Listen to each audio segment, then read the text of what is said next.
Buenas noches, bienvenidos a este espacio, Cita con la seguridad del paciente. Hoy abordaremos el tema caídas en personas mayores en el ámbito hospitalario. Soy Juan Carlos Morales Ruiz, médico cirujano de la Universidad del Rosario, especialista en gerontología. Actualmente me desempeño como jefe de educación en salud de Colsubsidio y vicepresidente de la Asociación Colombiana de Gerontología y Geriatría. Para el año 2019, la Organización de Naciones Unidas estimaba que había un adulto mayor de 65 años por cada 11 personas, lo que representaba un 6% de la población mundial. De acuerdo con proyecciones de la misma organización, para el año 2050 esta proporción aumentará un 16%, lo que implica que una de cada 6 personas de las que viven en el mundo tendrá más de 65 años de edad. La expectativa de vida ha ido en paralelo a este crecimiento de la población geriátrica. De hecho, para la década de 1950, como lo pueden ver en esta gráfica, la expectativa de vida se encontraba alrededor de los 45 a 50 años de vida y para el año 2020 hemos llegado a un 73.2% en promedio, siendo un poco mayor para las mujeres que para los hombres. En Colombia, de acuerdo con el censo 2018, el 9% de la población colombiana tiene más de 65 años de edad, lo que corresponde a unos 3,5 millones de colombianos. Y si aumentamos este grupo hasta los que son mayores de 60 años de edad, llegaríamos a un 11%, lo que representa casi 6 millones de colombianos mayores de 60 años. Veamos un poco las caídas desde un contexto general, antes de entrar en materia de las caídas en personas mayores. Las caídas fueron definidas por la Organización Mundial de la Salud como acontecimientos involuntarios que hacen perder el equilibrio y dar con el cuerpo en tierra o con otra superficie firme que lo detenga. Un elemento que se agregó a la definición inicial, que simplemente planteaba la caída al piso, para introducir esas caídas que representan golpes contra objetos contundentes que pueden estar en el entorno de la persona. Me gusta un poco más esta definición de Meneses en la que se plantea que una caída es el desplazamiento no intencional del cuerpo a un nivel inferior a la posición inicial, independiente de cuál sea esta, con una incapacidad de corregir este desplazamiento en un tiempo adecuado y determinado por la existencia de circunstancias multifactoriales que comprometen la estabilidad, involucrando así la existencia de factores intrínsecos y extrínsecos que tienen que ver con las caídas. En las personas mayores, una caída debe considerarse una señal de alarma que puede estar relacionada con una situación de fragilidad y por lo tanto debe evaluarse adecuadamente para prevenir las caídas y sus complicaciones. Algunos datos y cifras alrededor de las caídas. Este fenómeno es la segunda causa de muerte por lesiones accidentales o no intencionales a nivel mundial, con cerca de 37 millones de caídas reportadas en la Organización Mundial de la Salud, muchas de las cuales se producen, la mayoría, en personas mayores de 60 años de edad. 650,000 personas alrededor del mundo fallecen como consecuencia de estas caídas, 80% en países de ingresos medios y bajos como el nuestro, y un 70% de personas mayores de 75 años. Las caídas, como se puede ver en esta gráfica, tienen una perspectiva amplia y pueden corresponder a lo que sería la visión de un iceberg, en el cual notamos mucho en la superficie las caídas hospitalarias reconocidas como un fenómeno de seguridad del paciente, pero las que ocurren en hogares geriátricos, en el ámbito ambulatorio e incluso en la comunidad no tienen la misma visibilidad y de alguna manera no tienen la misma connotación de fallas en la seguridad del paciente, cuando en realidad pueden corresponder a esta misma etiología, a este mismo origen. Veamos aquí rápidamente, de acuerdo con una revisión de la literatura que llevamos a cabo recientemente, cuál es la proporción de caídas estimadas por los diferentes ámbitos, encontrando que en el ámbito hospitalario en general puede oscilar entre un 1.5 y un 7%, con un 5% en promedio. En los hogares de larga estancia, entre un 30 y un 70%, con un promedio de 50%. Y en el ámbito ambulatorio no encontramos cifras referentes que sean objetivas frente a esta perspectiva, quizás porque no se produce el registro de las mismas. Veamos a nivel hospitalario, que es el objetivo en el cual vamos a centrar este espacio. Las caídas, como mencionábamos anteriormente, prevenibles y no prevenibles, son la principal causa de muerte por accidente a nivel hospitalario, especialmente en los adultos mayores. Los pacientes mayores de 65 años representan casi el 50% de la atención hospitalaria todos los días en los Estados Unidos de América, razón por la cual es muy probable que se presenten caídas y otros eventos de seguridad del paciente con mayor frecuencia. Se estima que la prevalencia de caídas a nivel hospitalario puede oscilar entre un 1.5 y un 6%, aunque estos datos deben ser mirados un poco con precaución, ya que están relacionados con el tipo de institución que estemos evaluando, con el servicio que estemos evaluando, el rango medio de edad de los pacientes que sufrieron caídas en un estudio longitudinal llevado a cabo durante 3 años por la profesora Abreu y que es uno de los más grandes en caídas hospitalarias a nivel mundial, se situaba entre los 64 y los 75 años de edad, comprobándose esta presunción de que los adultos mayores son los que tienen una mayor propensión a caer en el ámbito hospitalario. La incidencia de caídas en este mismo estudio fue más alta en horas de la mañana, seguida de la noche y más baja en la tarde. De acuerdo con la doctora Abreu y sus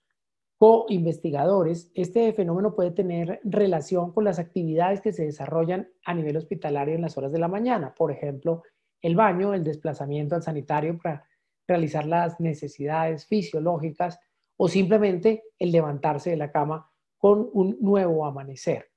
En la noche son más bajas en razón a que estos pacientes, muchos de ellos se encuentran durmiendo y son objeto de acompañamiento y vigilancia por personal de enfermería, y aún más bajo en la tarde, que es cuando hay visitas de personas allegadas, de personas familiares, y se encuentra todo el staff del equipo de salud para estar atento a las circunstancias que pueden determinar estas caídas en las personas.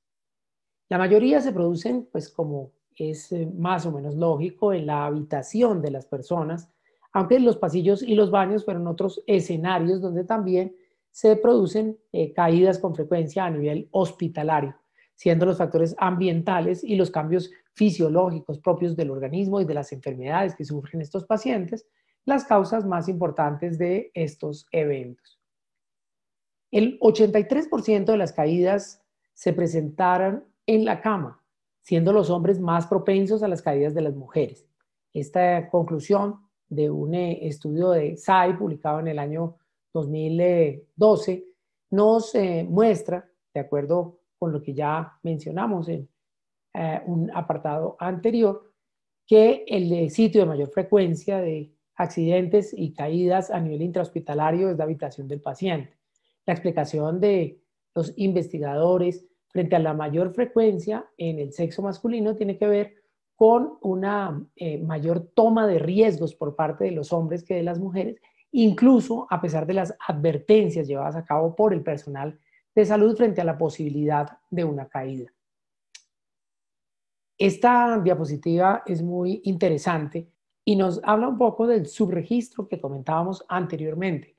En un estudio conducido por Johnson y colaboradores y publicado en el año 2011, se observó que 577 instituciones hospitalarias que reportaron sus eventos de seguridad del paciente no evidenciaron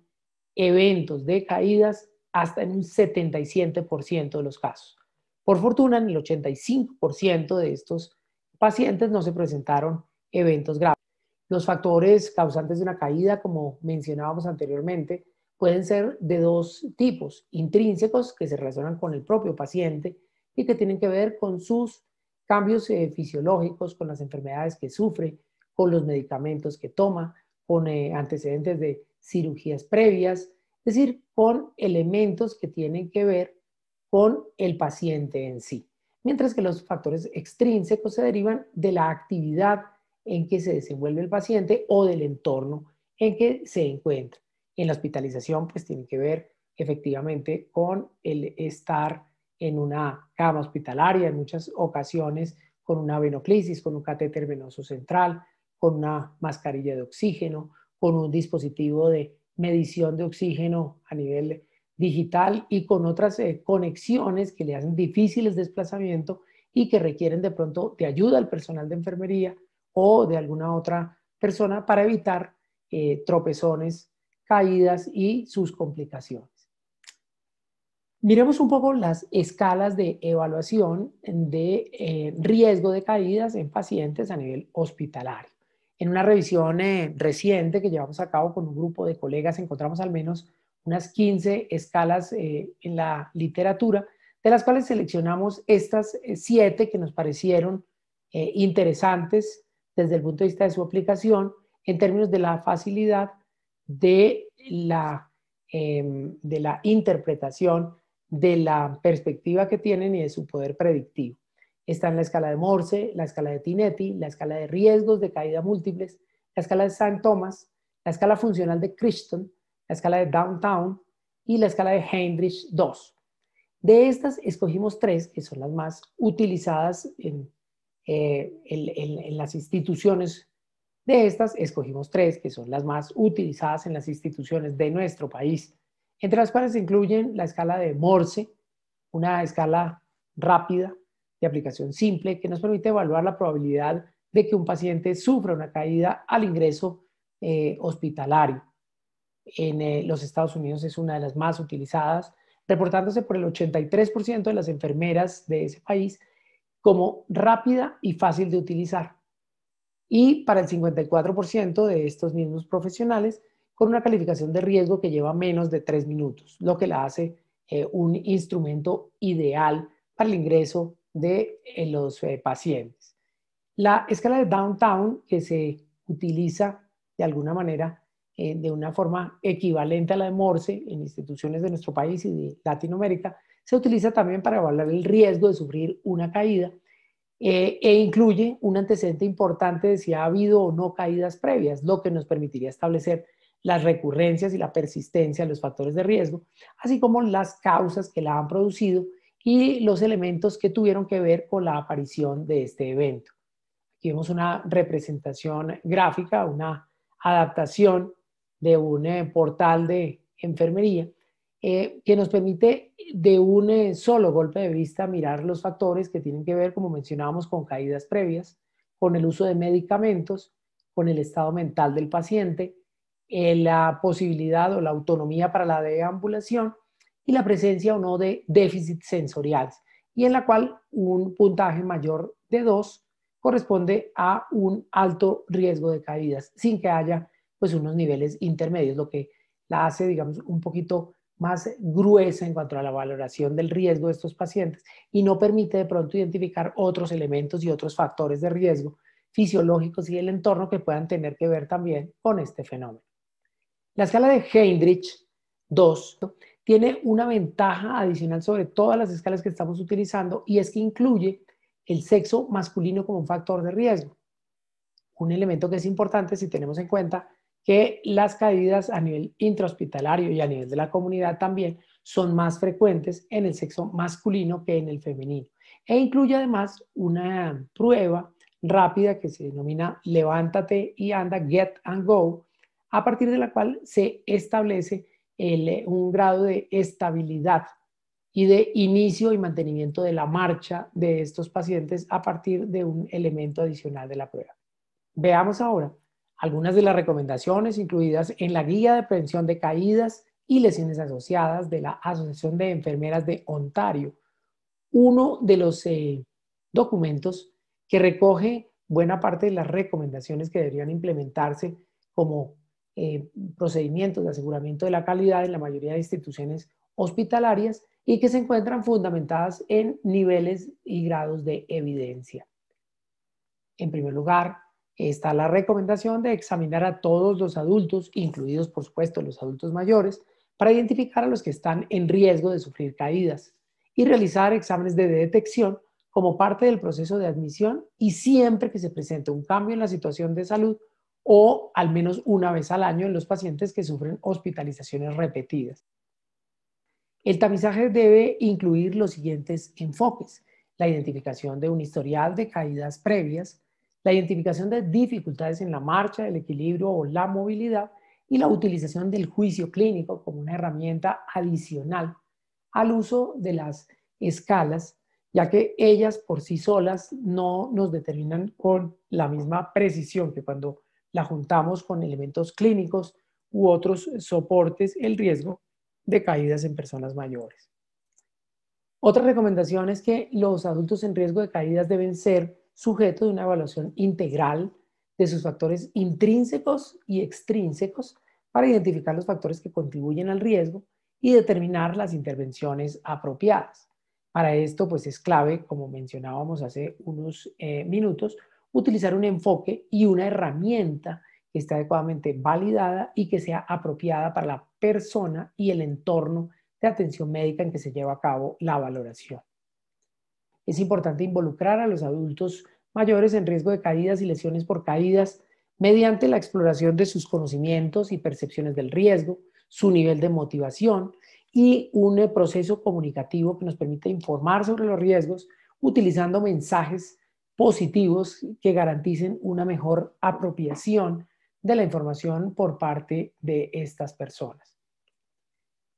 También discutir las opciones de intervención y apoyar y aprovechar la autogestión de los pacientes, un elemento importante en la toma de decisiones compartidas y en la promoción de actividades saludables, especialmente en este caso frente a la prevención de caídas y las lesiones que puedan derivarse de ellas. Desarrollar un plan de atención individualizado que tenga como coequipera a la persona que puede ser objeto de caídas e involucrar a la familia en la medida que sea posible para contar con elementos adicionales de apoyo para las intervenciones que se determinen. Recomendar intervenciones de ejercicio y entrenamiento físico para adultos con riesgo de caídas, lo que permite mejorar su fuerza y su equilibrio en un enfoque, como mencionábamos anteriormente, individualizado y multidisciplinario, adecuado a las capacidades de la persona y al nivel de funcionamiento y de autonomía actual.